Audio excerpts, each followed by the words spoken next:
Today on Power Nation Garage, we're back working on our Spec 350Z race car project, and it's getting racetrack ready suspension.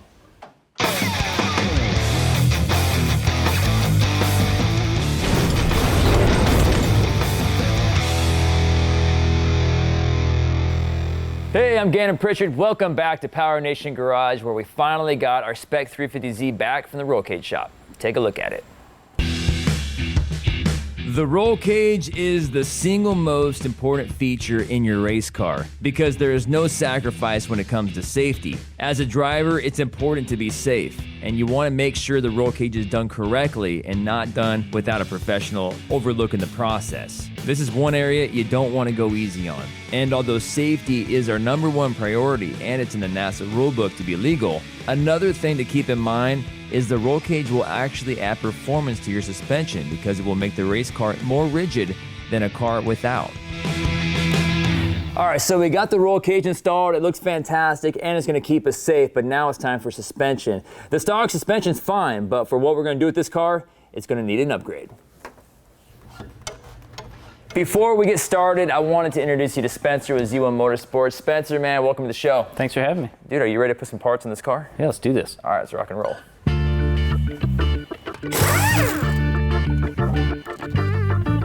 Upgrading the suspension is next, and we'll start up front by removing the strut bar. Break the nut loose, and then use a socket to remove the remaining bolts on both sides.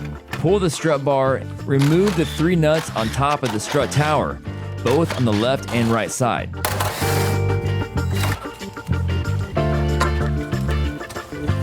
From there, move under the car and use an impact.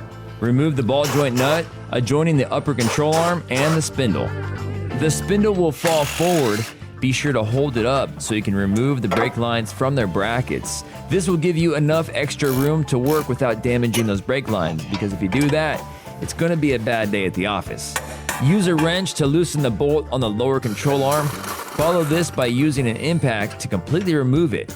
Push down on the lower control arm and remove the strut completely.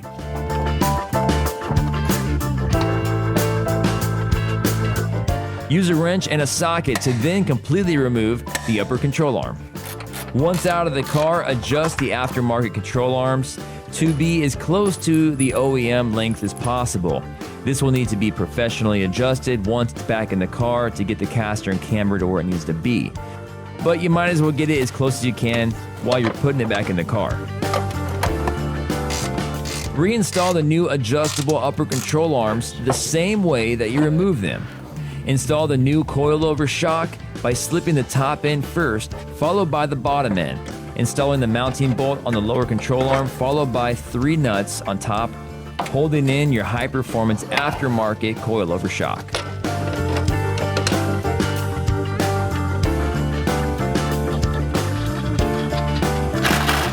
Now you can go ahead and reattach your brake lines to the brackets and tighten up the upper ball joint.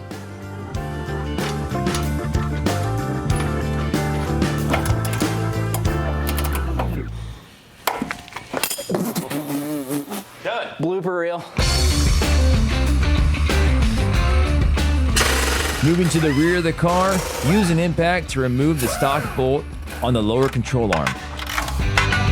Okay.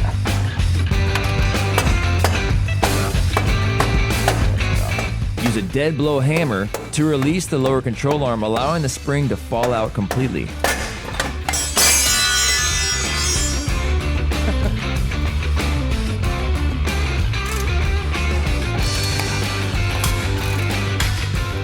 From there, completely remove the lower control arm.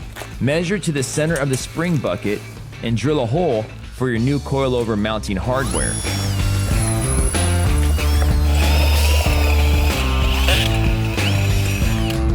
Install the new mounting hardware for the new spring and make sure that it's tight.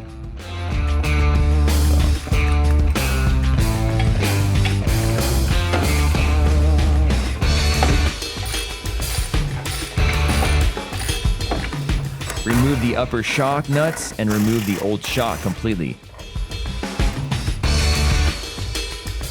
Reinstall the lower control arm, starting with the side closest to the center of the car. Reinstall the new shock the same way that you removed the OEM shock.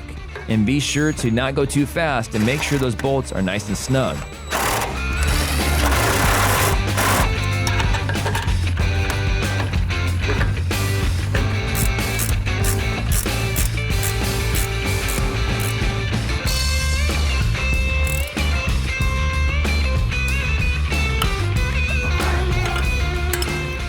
Install your new coil springs with the crush spring and put it into place in the lower control arm spring bucket.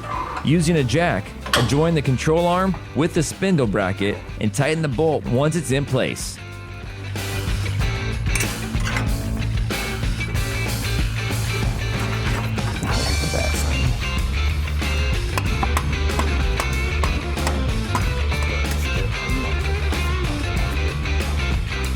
And finish it all up by reinstalling your strut bar up front.